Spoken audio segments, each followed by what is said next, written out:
mali.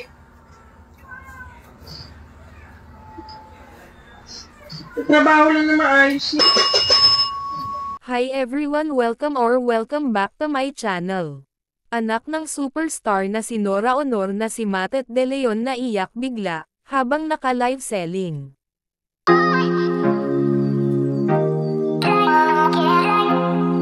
Hindi mapigilan ni Matet De Leon ang mapaiyak habang ito ay naka-live. May nabasa kasi ang actress sa kanyang comment section na talagang nagpaluha sa kanya.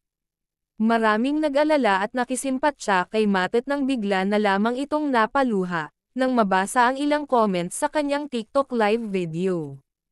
Base sa video na kumakalat ngayon sa social media, habang ine-explain ni Matet ang presyo ng set ng corned beef na kanyang ibinebenta ay bigla siyang napahinto sa pagsasalita.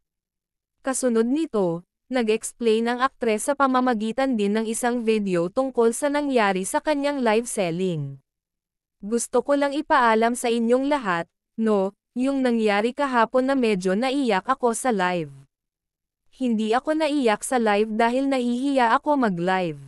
Kasi ako, proud na proud ako maging live seller ng mga brands na pinaniniwalaan ko, okay. Sobra at sobrang saya ko din mag-live, na kahit may pinagdadaanan, kung ano man yan, nagla-live ako. I show up. Nagso-show up ako, humaharap ako sa inyo na maayos, nagla-live ako ng maayos. Happy ako sa pagla-live, sobra, paliwanag ni Matet. Pagpapatuloy ng aktres, kaya ako na bad trip kahapon because of that one person na walang puso at napakawalan G. Okay.